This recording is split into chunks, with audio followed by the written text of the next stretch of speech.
Karen, and welcome to everyone. For the last 40 years that I have been studying NATO and European security, it's been commonplace to say that NATO's at a crossroads.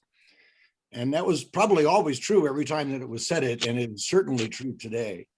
And I am really excited to moderate this conversation today with two senior gentlemen in NATO, one representing the NATO Secretary General leadership, and another representing a key member of the alliance as its permanent representative. I won't repeat their full bios that are included in the notice for this event, but I do want to highlight a couple of things about each of them. Excuse me. James Apatorai is the Deputy Assistant Secretary General for Political Affairs and Security Policy, and NATO Secretary General Special Representative for the Caucasus and Central Asia. He's a Canadian, a former journalist, Canadian defense official, and has published extensively on security issues. He's a graduate of the University of Toronto and the University of Amsterdam, so both sides of the Atlantic.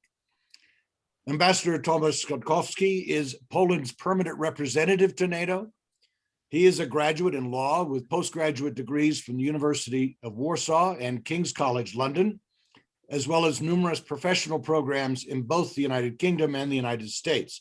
So he too has been educated on both sides of the channel and both sides of the Atlantic. He's held senior positions in government, industry, and media, and most recently, before taking up his current position as Deputy Minister of National Defense in Warsaw. And he too has published widely on security policy. So this is going to be a great conversation. Gentlemen, welcome to what I expect will be lively and informative. My job is pretty simple. Keep the conversation moving, and I don't think that'll be a problem. Pose some questions that Americans might have about America's role in NATO, and otherwise play devil's advocate. And we'll have time for some audience questions for the last 15 to 20 minutes.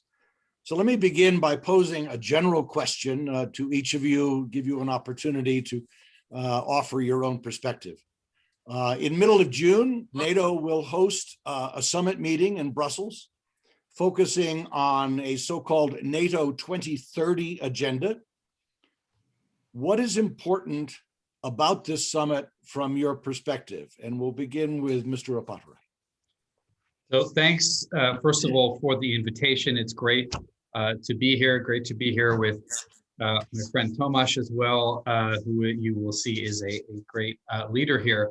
The summit, I've been around at NATO a long time, and this one, to me, is actually quite a positive experience. We have been through a complicated few years for, I think, kind of obvious reasons. But I see that this summit is one where we're really going to start building, and we're really looking to the future and trying to modernize the alliance for the security environment that we're in. So what do I mean? The foundations of what NATO has to do remain essential. We really need to continue to do heavy metal collective defense. That hasn't gone away. And one of the threats we face is from the aggressive actions of Russia. And we can see a growing arc of instability with Russia behind it, stretching from Ukraine through the Black Sea into the Eastern Mediterranean. Now they have troops in Libya. They don't necessarily admit it, but they're there, developing all sorts of high-tech weapons with reach now all the way to the United States, not just nuclear, but others, interference in our political systems, et cetera. So there's a Russian threat. There is a terrorism threat that has gone nowhere, despite the success of the fight against ISIS. But even while we deal with those long-standing issues, what this summit will do, and you mentioned NATO 2030, is look towards 2030 and take some decisions to future-proof NATO. So what does that mean? It means we have to, and this is for me, the defining principle of the summit, of the communique we'll agree, and of the upcoming strategic concept. I say all that as a staff member. It's Tomasz who will decide, along with his colleagues, about what we actually do, but I'll just give you my view. And that is strategic competition. That is now, I think, a more and more common phrase. It has a lot of truth to it. The rise of China is a big part of that. There are opportunities to engage with China, but there really are also some very substantial challenges. NATO is not going to Asia, but Asia is coming to us in many ways. So we need to deal with strategic competition. And as part of that, you have the need to deal with what we call emerging and disruptive technology. So cyber threats, NATO has to get involved in that. Artificial intelligence, big data, which flows from that, and all sorts of new weapon systems. So there's that aspect. There is what we call resilience. How do you ensure that your society can take hits from outside? The pandemic has been a hit. No state was behind that. But we do get all kinds of cyber attacks, as I mentioned, in election interference, countries coming to buy our strategic assets and using the technology for themselves, for military purposes. So we need to build up on resilience. So all of this falls into, I don't want to go into too much detail now, but we can go into it more, this strategic competition concept. Then there is a third element, which is climate change, climate and security. NATO hasn't been involved in this until now, but what we recognize is that climate change is going to make for all sorts of complications when it comes to natural disasters, when it comes to people migrating to get away from impossible situations, conflicts over resources. So there's all of the effects that we have to deal with. And we have to also mitigate the effects on us. And then there's the third point, which is NATO has to contribute to reducing the carbon footprint. So I think that's going to be something that we sort of launch at the summit as well. But the final point, and that's really where I'll stop talking, is I think it's very important that what you'll see at the summit is the Western community, and I mean the democratic West, not the geographic West, but the democratic community, really circling the wagons, standing together. NATO, along with the European Union, are the geopolitical manifestations of the democratic West. There are other countries, of course, that are democratic, and we are really closely partners with them. But in terms of institutions, these are the geopolitical manifestations of this community of democracies. And we really need to kind of hold hands and as I said, circle the wagons, because we have to defend the values and the systems on which our values depend. So all of that, I think, will start next, in about 5 or 6 weeks. Thank you. Ambassador, we'll turn to you, and you were very much involved in preparations from Warsaw standpoint of the summit in Warsaw, weren't you? Yeah, so how indeed. does this change? How does this look different? Oh, yes, thank you. Well, first of all, thanks for having me. It's really a pleasure. I'm a real proponent of sort of transatlantic relations and of the Polish-US alliance within sort of the framework of NATO. I'm also glad to be here with you and together on a panel with James, who is one of the brightest officials of the alliance. So what's the difference between Warsaw Summit and the current summit? I would say in Warsaw, we have been finalizing NATO's reaction, NATO's initial reaction to the crisis in Ukraine. So basically, from the perspective of my country, we joined the alliance in 1999. And let me say that had Poland been a free country in 1949, we would have been one of the founding members. But unfortunately, we couldn't choose our fate. So we had to wait another 50 years.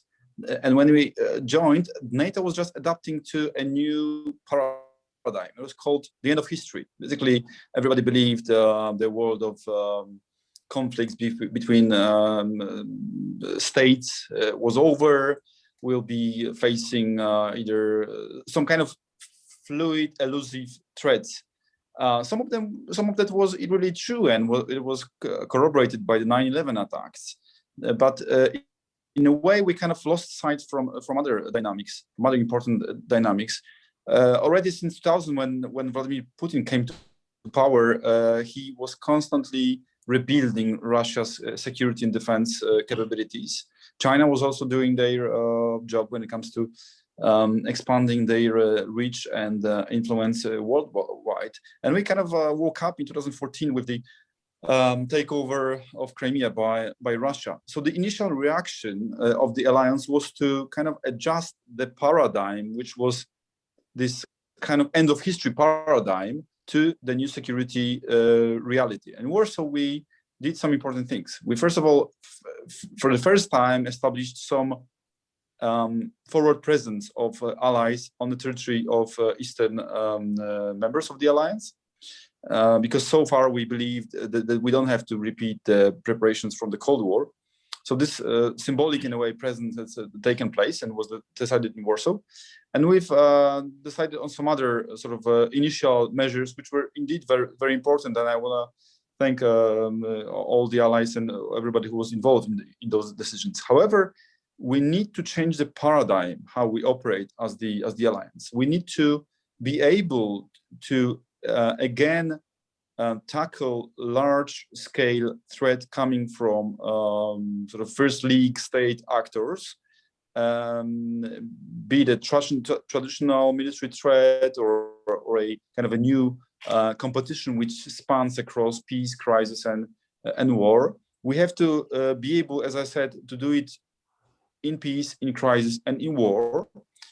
And we also have to retain some of the capacity that we have gained over the last period. So we don't have to, we cannot lose sight from what's going on in our neighborhood, so that we are not again surprised by attacks like the 9/11. So this is really a very grand challenge ahead of us, and I believe that NATO has found some good recipes, and they are found in some operational documents that were prepared by the military authorities, and they were adopted by the North Atlantic Council. But now it's time for the leaders to sort of give their blessing for further adaptation. We need to turn those concepts into reality.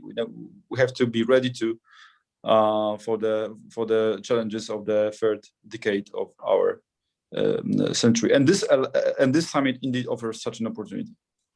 And to me, I want to be honest. I think it's important and it's timely that what James has mentioned, that we are tackling the climate change or other things, but it's most important that indeed that the alliance is again fit for large-scale strategic competition. What you both have highlighted seems to be is a particularly poignant challenge for NATO. It occurs to me that in this run up to 2030, it sounds like there's going to be a new strategic concept, but it occurs to me that the last time there was a strategic concept was in 2010, which was 4 years before the Ukraine crisis and Russia's annexation of Crimea, which begs the question of why is it now 2021 before we have another strategic concept? But I think I'm hearing a little bit of the answer, so let me just toss this to you. As James mentioned, that we have all these new things that we used to focus on, that we now need to focus on, that we didn't focus on before. And for a while there, we had not really, as you as well said, Ambassador, was that we didn't need to focus on the big countries. Russia wasn't a threat. And in fact, the post-Cold War strategic concepts both almost ignore any resurgent Russian threat. It seems to me that NATO's challenge now is it's not an either or, it's a both and, which means that the demands on NATO in 2021 going forward are going to be much larger in many ways than they were in the Cold War, because we have to deal with I won't say a new Cold War, but you mentioned heavy metal, right? A heavy defense, a collective defense against a major military actor, plus deal with the demographic and economic and social issues. Maybe crisis management isn't quite so important, but I have a feeling it won't disappear. Do I have this right? Is this a both and challenge? Please, Ambassador. I want to say I totally agree. Exactly. I mean, strategic competition is back. Doesn't mean that we'll have to field same sort of number of troops as NATO did in the Cold War, but we have to be ready. We have to be capable to tackle traditional military threat. At the same time, as I mentioned, I mean, the continuity between the peacetime competition and wartime conflict is again up. And I agree, we just cannot lose our interest and capacity to react outside of our areas of responsibility. So it means we won't necessarily spend more than in the Cold War, but we have to be more agile, we have to be more subtle, we have to be more flexible when it comes to our response. Mr. Padre? Well, it's a really interesting question, and I've been around here so long that I had a hand in the last strategic concept, and so I'll just say a couple of words. One is, you're right, that the world was totally different, and one example is when I arrived at NATO, we had, and certainly up until 2010, we had much better relations with Russia than we did with the European Union. We had nothing with the European Union. You couldn't talk to anyone at the European Union. But we had all kinds of cooperative programs with the Russians, counter-narcotics programs. We had troops in the field in the Balkans. We had a council that was working all the time. On a separate point, China was not nearly the country that it is now. It didn't have the ambitions that it has now. We had a massive operation going on in Afghanistan. And the emerging and disruptive technologies hadn't emerged and they weren't disrupting. So it was a very, very different environment. So we've gone through this period. I think the timing is right for a new strategic concept for a couple of reasons. I think the first and most important reason is, I think we now know what the new security environment looks like. I don't think we really knew 5 years ago. I think now we know. And I think it's a good time, therefore, for the allies to agree on what the overall frameworks are. And so Tomasz will be one of the ambassadors, really deep down into this, who will negotiate the document and come up with the decisions that we take. That's the first thing. And then the second thing, which flows from what you said, and I think you're right, that yes, we have to do and we have to do a lot more than we did. So 2 points to make there. That's one of the reasons why the Secretary General and frankly, successive US administrations have been saying 2% of GDP has to be spent on defense. We went through a period where a lot of countries cashed in the peace dividend. I think my country is one of those countries. When I was in the Defense Department, we were rusting out because defense spending was so low. That's stopped now because people recognize that things are different. We say the 2% commitment, and countries make that commitment. They don't make it just so that they can walk out of a communique room and have, a nice document. And they don't do it just because the United States pressured them to do it. Right. That just doesn't work. They do it because they think they need to. So we're going in the right direction there. And the Secretary General is going to be pushing also for an increase in the NATO sort of operational budget, because we just have to do more things.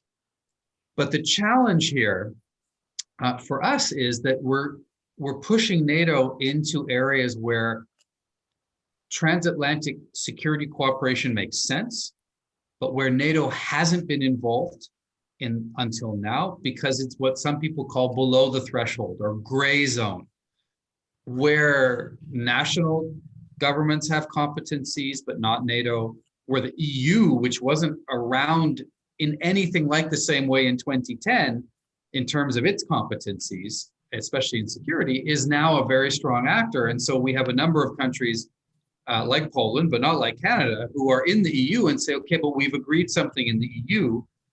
So it's kind of complicated to agree anything different in a NATO context, or maybe NATO shouldn't do it at all. So this is one of the challenges that we have, is pushing NATO into, for example, defining the kind of standards that we think are important for 5G or 6G. Well, NATO never did anything like that before. And so we're going to set interesting new benchmarks for resilience in other areas, but it'll make it a little bit more difficult than decisions we've taken in the past. Let me turn this conversation a bit to public diplomacy and burden sharing. And one of the reasons that NATO is sponsoring these programs is precisely because of these new challenges, and to remind whole new generations that really grew up not paying attention to NATO. It was a four-letter word that they didn't know what it meant. And now we have to convince publics on both sides of the Atlantic that this is actually worth investing in. Maybe not more troops than as in the Cold War, but certainly not less money. You mentioned the 2%, the Wales summit commitment that everybody was going to add 2% to reach a 2% of GDP guideline on defense spending. But I know that for some smaller countries, particularly in Central and Eastern Europe, this has been a particularly difficult hurdle. And he said, well, look, I can raise my defense budget by up to 2% of GDP. That's going to be a huge burden on this country. And at the end of the day, the hardware military capability that I'm going to be able to provide the alliance is going to be, in the broad scheme of things, not transformative, not all that significant, because 2% of GDP is still a relatively small number. Yet, my understanding of that 2% GDP commitment is that if you're spending things on cyber defense and cybersecurity and resilience, societal resilience, a lot of the border security, a lot of those things are outside the defense budget and wouldn't count in 2% of GDP. And there have been various proposals over the last few years that maybe this formula needs to be reviewed. Is there a sense that that might happen here in Brussels, or is this a rock solid commitment we're not going to fuss with? Tomasz or me? Either one. It's a 10-point toss-up question, gentlemen. Okay, I can start. I mean, I believe this commitment is still relevant. One could say, it's very sort of simple. It's very generic.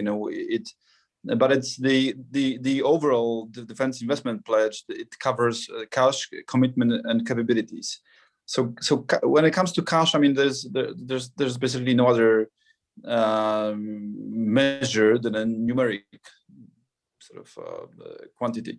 And when it comes to capabilities, I mean, and contributions, there's a question that maybe we need to refine it somehow. For instance, the current definition is geared more for crisis management out of NATO. And a number of allies do a lot for their security, but also for the security of the alliance, and it's not really captured in the contribution metric. I would say, I mean, it's a question of a political will, I would say, and I see more resistance to that in the interior of the old NATO, so-called, rather than in the Central Eastern Europe. My country has never strayed much from the 2% metric, actually. But not to speak of ourselves, I can, for instance, indicate Estonia, who's always over 2%. So it's a question of a political understanding and will. And I recall that the Estonian former president, once had a formula how to kind of encourage and tackle this issue. So he proposed that this is the elite of the countries within the alliance, not the nation, that should be sort of punished or sort of rewarded for meeting the metric. And he suggested that it should be reflected in a way they then take some of the important positions within the alliance. I don't want to comment on this right. idea, but who knows? Maybe it would start to work and encourage the officials to do more. Mr. Patra? All that's really true. I would maybe add a couple of points. One is 2% is also a political statement of commitment. You have to have skin in the game. The idea of free riders has had some truth to it, I think. And I think that era has come to an end. we used to spend during the Cold War 2.4, 2.5%. Some countries paid a lot more than that towards defense. And so, I think it's really important to see the political aspect of it. I would say also people kind of beat up on Germany sometimes in the US, for example. I think it's important to recognize that not all countries can move towards 2% at the same speed. All countries are moving in the right direction, but it is, especially if you're a big country, it's a lot of money. When you've got a budget the size of Germany's, it's a gigantic amount of money. And so, it has to be done in a measured way, and there has to be the ability to absorb that much money kind of coming on stream. But the direction of travel is good, and we'll certainly keep up the pressure to head towards 2%. I actually believe, from my point of view, that that's barely enough, because as you said, it's and we have to recapitalize, buy a lot of things that went away because we didn't think we needed them, but now we needed them. But we also need to invest in all kinds of new capabilities, including when it comes to, for example, still heavy metal functions like missiles, missile defense. These are, unfortunately, weapons that are proliferating. Russia and China are buying them in huge amounts. We have to take account of those things. We have to take account of new technologies, meaning, at least there's a discussion to be had, do you still need to keep building more and more aircraft carriers, or do you need to invest in drones and millions or thousands of drones? They're cheaper, they're maybe easier to handle because there aren't people inside them, so you can use them in different ways. So there's all sorts of new things that we have to invest in. So the 2% for me is a political gesture, but also very much an investment in needed capabilities. Yeah. Well, let me stay on this public diplomacy angle here. One of the things that I've had the pleasure of doing over the last several years, spending a lot of time in countries like the Czech Republic and Slovakia, and have done on the behalf of the embassies a number of public diplomacy programs, not just in the capitals, but in more rural areas and out and around those countries.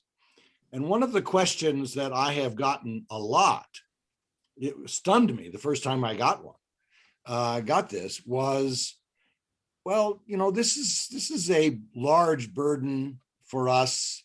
We're a small country. Why can't we just be neutral? And of course, I know where that message is being planted from a lot of, say, sponsored media from further to the east. But it was a genuine question, and I've gotten this from teachers, from young professionals, from students, and that's the generation that's going to have to sustain this whole operation for the next generation. How do you answer that question? Maybe Thomas, I'll take a shot at it, and then I'll hand it to you. I think it's not an unfair question to ask. Right. I would say a couple of things. One is, we are now in the era where we have autocracies who are arming themselves and who are moving into our area. In the case of Russia, militarily, in the case of China, in different ways. But this era of strategic competition, it's on now. And you have to choose, in my view, you have to choose a team. And that includes, of course, being willing to defend each other. So, maybe standing off to the sidelines was more conceivable 10, 15 years ago. I don't think it's as easy anymore to avoid this strategic competition. That's one point. Second thing I would point out to colleagues or friends who make this suggestion is, being neutral doesn't mean you don't defend yourself. It just means you defend yourself by yourself. So Sweden and Finland, for example, invest extremely heavily and more in their defense because they don't have the security assurances that NATO brings with it. The Swiss have to go off, and train every day, and everybody's got a weapon in their in their house, and their bridges are mined, and they've got fighter planes hidden in the mountains, and They've got everybody's money in their banks. yeah, not mine, sadly. Yeah, standing alone doesn't mean you don't have to defend yourself. It just means you have to defend yourself on your own. And in an era of strategic competition, I think that is unfortunately less and less viable. Yeah, Ambassador. Well, I don't. I'm unable to add much to what James said. I agree with everything he said. I just wanted to add that recent developments in Czechia, the uncovering of the sabotage activities performed most likely by the Russian GRU has proved indeed that in the current era of strategic competition, you just cannot stand by. And I believe that the Czechs have responded very boldly and very courageously to the situation. And I think that if some of them were posing those questions, I think the number of them would be much less right now, after the uncovering of the sabotage activities in Vrtebice. Well, I just wanted to, I appreciate those comments, and those are pretty much the answers that I gave to those questions, and also pointed out that historically neutrality hadn't worked out terribly well for them either. But now let me flip it to this side of the Atlantic, because there are a lot of Americans who have concluded, either for whatever reason, out of ignorance, out of whatever, that NATO doesn't need us anymore. NATO needs to defend itself. We should, strategies of offshore balancing or whatever you want to call it. We just need to let our allies defend themselves, and we'll withdraw reduce, if not totally withdraw or disengage our investments. We'll cheer from the sidelines, or whatever the model is. It doesn't always have coherence. But that sentiment runs pretty deep in the U.S. public, and including people who have been in leadership positions in the United States. So, what do you say to an American audience, since most of the people listening to this are probably American? What do you say to American audiences as to why America's commitment to this transatlantic security relationship of 72 years now, is why this is still vital? Tell us. Go first, please. Well, okay, thanks, James. Well, I believe that I believe there were reasons for the U.S. involvement in the First and Second World War, and those reasons had to do both with principle, but also with the U.S. interests. And right now the alliance is invented also to prevent us, and in this case the U.S. citizens, for having to sacrifice the life of their sons and daughters.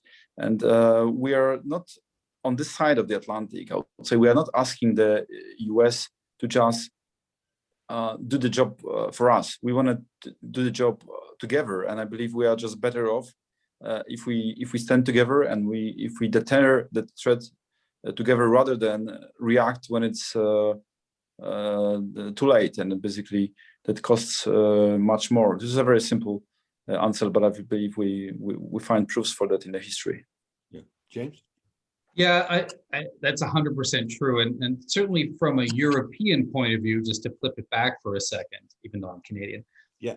To those who make this point over here, I think it's always so obvious, but it needs to be repeated, that basically Europe's been at war for hundreds and hundreds of years, and then the U.S. came, there was peace, the U.S. went home, there was another war, then the U.S. came and stayed, and there hasn't been war here for 70 years. It's pretty empirical. Right. But why is that in the U.S. interest? And I hate to sound like a broken record, but I think the first thing is to note that the European Union, or the EU countries, are the US's #1 trading partner after my own country, of course, but we have the advantage of geography. The second reason is the US is the team captain when it comes to the Democratic team. And the Biden administration has said this, I think most leadership in the US has said this, especially in a time when now the US has peer competitors, big countries that are autocratic, that are expansionistic, that are clearly building their own team, which is other autocratic countries or countries that they're dominating, to support them, then we democracies need to stand together. The US cannot handle the whole world by itself, cannot defend its own interests by itself, meaning not militarily, not in the international system and organizations where we need to defend, as I said, our cybersecurity. US can't do that by itself. It needs allies. And the way you build allies, build alliances, is by standing together, doing the hard stuff. And then the final point I would make is, I know this is hard for the US to hear, and because it means, you guys have to carry such a heavy part of the burden. But the truth is that the European Union is now building more capability to deal with some of the things in its neighborhood from a security point of view. And that's great. But it is never going to result in an EU that is fully capable of defending itself against a big threat. They just don't have the capability. They don't have the kind of culture. They don't have a nuclear umbrella. So, the EU and the European countries and are doing their best to take some of the burden off the United States, that the US doesn't have to always be there. And I'll give you an example. When we had the Libya operation, it wasn't a NATO operation, it wasn't an EU operation at the beginning. It was France, the UK, Canada to a certain extent, mostly the Europeans were leading. And after a few days, they realized that they didn't have the targeting capability to find the target. So the US had to kind of provide that. Then they didn't have the air-to-air refueling. So the US had to provide that. Then they were running out, this is my own country too, so I'm not criticizing the Europeans, running out of munitions. So the US had to provide that. Suppression of enemy air defense, US had to help with that. So it was a real shock to the system here because the Europeans really understood that they needed to up their game, and they are upping their game. So I think the United States can take some comfort that the others have recognized that, it was too unbalanced. And so improvements are being made, but at the high end, at the global end, we still need the US. We need to make sure the team is strong, and we need a team captain, and that's the US. Ambassador, let me frame the question a little differently, because you're on the front line, as it were. Yeah. What does the world look like without an American commitment to NATO, from your perspective? What are the consequences? What are the consequences? Well, first of all, I want to start pick up on some of the points that James has made. So he underscored that Europe is one of the biggest US trade partners, and or actually the #1 trade partner. Indeed, this is the case. In my country, we are just talking with the US about the new nuclear deal. We're the first country to have the sort of 5G memorandum. We understand that security and economic interests should be aligned. We're also procuring a lot of defense equipment from the US. We understand its value, but also the need to be interoperable. So I believe that this relationship provides benefits for both us and the US. I believe the world without, the Europe or Eastern flank without the US would mean very hard choices for countries that are placed there. Some of them would need to rethink their policy. Some of them would probably might have to be sort of to look into new security arrangements. Some of those arrangements might not be beneficial for the entire West as the political structure. Some of the nations might be bullied. Some of the nations might start to look for new security guarantees in form of new security capabilities that would be destabilizing to the entire security environment. So that would also mean driving out US interests from the region, US economic interests in that case. I just mentioned some of them. So all in all, I believe that would be a rather grim picture. Let me turn the discussion. I've got a couple of questions here, and I'll try and integrate them into this conversation that have come in on the chat. We've been talking about strategic competition and a particular focus on Russia, which is NATO's eastern neighbor, but not just Russia, but also China. And we've been talking about the need for hard defense and soft defense and gray area defense, and everything is defense, and it has a very adversarial feel to it, not surprisingly. But at the same time, we have an argument that goes back decades, that Secretary General has talked about defense and dialogue. And there are a lot of calls for trying to find some arms control conversation that can be had with Russia particularly, and if not Russia alone, maybe perhaps Russia and China. I've written about this. My colleagues and I have called it collaborative security, which is like the old Harmel report of the late 60s. You got to have these two things together for a variety of reasons. Do you see that as even remotely possible in the near term with Russia, which has kind of taken on, I think James, you call it autocratic and expansionist? What are the prospects there? Go ahead, James. I'll start, and then Tomasz might have a different and more informed view. I'm kind of gloomy on this issue.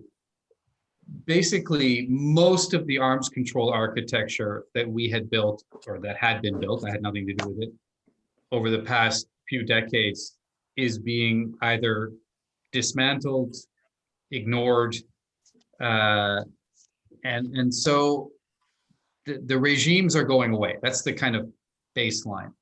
But the reason the regimes are going away is because Russia doesn't feel that it's in its interest anymore to abide by them when it comes to the kinds of missiles that were banned, it has now deployed, that are only designed to hit European cities like Warsaw or Brussels or anything in between. That's their only range. So it's not to hit my country, it's to hit the country I'm living in and everything in between. And it lied about it, pulled out of the conventional forces in Europe treaty. It doesn't allow for inspections of its exercises, etc. So why is it doing that? It's doing that for a reason.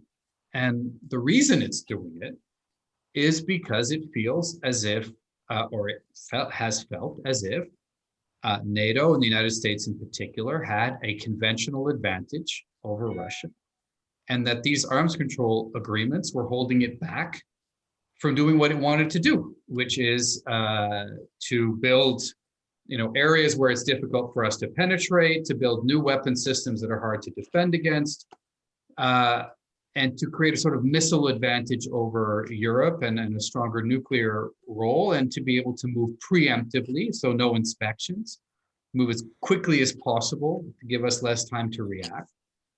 And so arms control doesn't help them, because arms control restricts the weapons that they can have and makes it more difficult for them to hide what they're doing. So they've taken a clear strategic decision to engage in ambiguity, preemption, and arms control is the opposite of those things.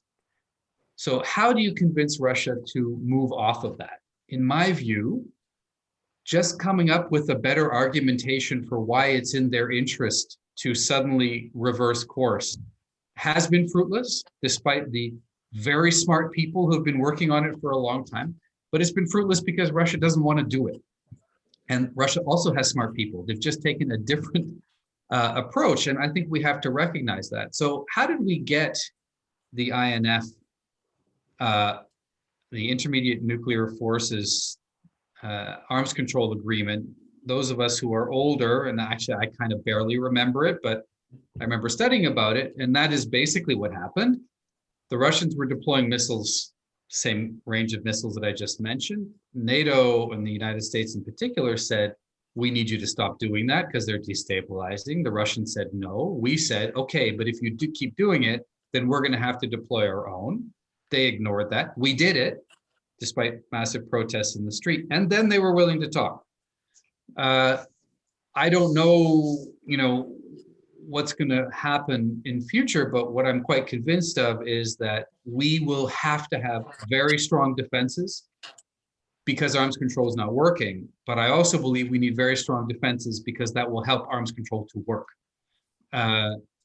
Very quickly on China, I think now that China has invested so heavily into its defense, and that includes some pretty offensive looking systems, we all need to put pressure on China, to engage in transparency, in predictability, in confidence and security building measures, and then into arms control. They don't have experience with this. They don't have traditions of this. So arms control for us in Russia involves inspectors wandering around your bases, looking at the locks and taking pictures and counting things. China has no experience with having foreigners doing this. But as they kind of become big, they're going to have to take on some of the responsibilities of becoming big to not be destabilizing. And that includes having foreigners wander around your bases, but it also means having the right to wander around our bases and have a look. So there are deals to be made, and we have to keep convincing them that this is in everybody's interest. Right. Ambassador, do you see any incentives for Russia or China, for that matter, to engage in any of this? I mean, clearly they have some interests. We have to create those incentives, and here I agree with James. Unfortunately, so far there hasn't been too much of those, and I agree that a dialogue, to which we are absolutely open, needs to be built on a strong deterrence, and this dialogue should also be principled. We've agreed to the number of issues that we should tackle when talking with Russia as an alliance. So we need to stick to that, including the Ukrainian issue, which is problematic for Russia as an issue to discuss with us. But Russia has shown as trying to sort of drive a wedge within the alliance through capabilities that James has also mentioned, but also through promoting a bilateral dialogue. So we need to sort of approach Russia in a spirit of solidarity. And we have to do our homework, and here I mean being less vulnerable to those instruments of a blackmail. That should create a situation where the dialogue will be more feasible and of more interest to Russia. I think the prolongation of the New START treaty gave us some predictability, some basis for further talks, but there are some remaining issues like tactical nukes and the missiles of the short and intermediate range, which indeed blackmail the European part of the alliance. And I agree that China cannot be sort of let's just sit kind of in the corner and pretend they are not part of the global dynamic when it comes to arms control. Their arsenal capabilities are growing, and they just cannot be left outside of a framework. Thank you. We only have a few minutes left, but I want to come back on a theme that both of you have raised in different ways. That's a challenge, I think, internal to the alliance, Mr. Bhattarai, you mentioned early on, about the bond of values, the democratic West, you called it, the bond of values that we need to defend. And Ambassador, you just talked about a Russian strategy and to some extent, perhaps the Chinese strategy as well of driving a wedge within the alliance.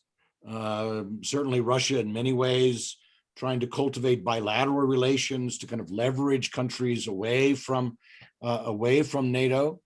The obvious case that comes to mind, but we can talk about the East, the Western Balkans. We can talk about we can talk about the Baltics, but we can, or air defense missiles to Turkey and the growing relationship between Erdogan and Putin. It seems to me that there is a threat within the alliance. I don't want to put a capital T on that word threat, but a threat within the alliance of a diminishing coherence. I don't want to say lack of coherence, but a diminishing coherence within the alliance that could be very corrosive in the long term. In a sense of wrapping up this conversation, I'm going to offer each of you an opportunity to kind of think about this summit and to what extent NATO is going to be able to deal with that within its family conversations. Ambassador, I'll start with you. Well, I think that we've undergone a number of crises and challenges when it comes to the coherence of the alliance in its entire history, and the current period is really no different to many years before. I agree.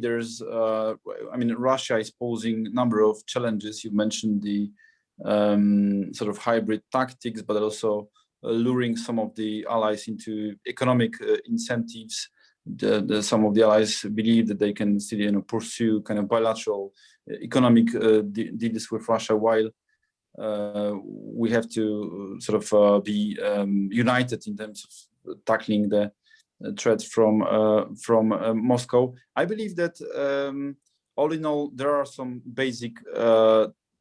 some basic unity when it comes to interests of the allies. We have to talk frankly. We have to spend more time together on different levels, explaining to ourselves and trying to reach a compromise. There's no magic formula, and I believe that this summit will be a great opportunity for that. Mr. Bhattarai? Well, I don't want to be naive, because you're right to point at the potential fissures within the organization. Those have always been around. I think if you look back through the Cold War, there were all the same concerns. China's maybe a bit of a new one, and I want to stress China is not a threat. We don't qualify China as a threat, but it is absolutely the case that the amount of integration of economic activity between every NATO country and China is huge. And therefore, it makes it a little bit more complicated to take a tough security stand when your number one trading partner is China. But I'd say this, we kind of brought the rise of China onto the NATO agenda just a couple of years ago. And what I've seen is a remarkable convergence of views about what the challenges are, as well as what the opportunities are. So that's China. I think there is a shared understanding of what the challenges are. Then if you look at Russia, I would commend to you, or to anyone who's watching this, the statement that we put out a few weeks ago now, after the attribution by the Czech Republic of the explosion that Tomáš mentioned. It was very tough. And the statement that we put out after the Salisbury incidents were very tough. And actually, the Allies have a pretty common understanding of the threats that Russia's aggressive actions pose to us. So actually, I'm not that concerned. I think that within NATO, what I've seen is a pretty consistent viewpoint. And, you know, you mentioned Turkey. Turkey is face to face with Russia in the Caucasus, in Syria, in Libya. They're not on the same team there. They are, you know, right up against each other and finding ways to manage their relationship. So overall, I think we're okay when it comes to unity. Okay, well, James Badarai, Deputy Assistant Secretary General for Political Affairs and Security Policy at NATO, and Ambassador Tomasz Kotkowski, Poland's permanent representative to NATO. Thank you both for a very lively conversation. We could keep it going for a lot longer, but our time is up, and Karen has now joined us again to wrap it up. But again, on behalf of all of us, thank you both for that. We wish you well in the future. And Karen, back to you. Thank you so much for a great conversation. Yes, and thank you to all of our panelists and to our moderator, and thank you again to the NATO Public Diplomacy and to WACA for helping us and offering this speaker event with us. Our next speaker series event is on May 25th. It's entitled U.S.-China Relations, Challenges and Opportunities for the Biden Administration. We are offering this program in collaboration with our Colorado sister councils, the Colorado Foothills World Affairs Council and World Denver, on March 25th. On June 15th, we have a very special program planned. The program is entitled Understanding Global Warming and Policy Options to Combat It. This will be our final program of our season, and although the program will be virtual, we are offering an in-person luncheon event. This is a free event for all of our members in good standing, although it is open to the public as well. So we hope that you will join us. We have missed you during this difficult year. For more information or to register for these programs, please visit our website at csworldaffairs.org. And I'm sorry, Sky, did you have a comment there? No, I think you said March, and you think you meant May. It's May. Yeah. May 25th is the China program, and June 15th is the final program on climate change. So thank you all. We will see. James, thanks very much. Good luck. Thank you. See you good day.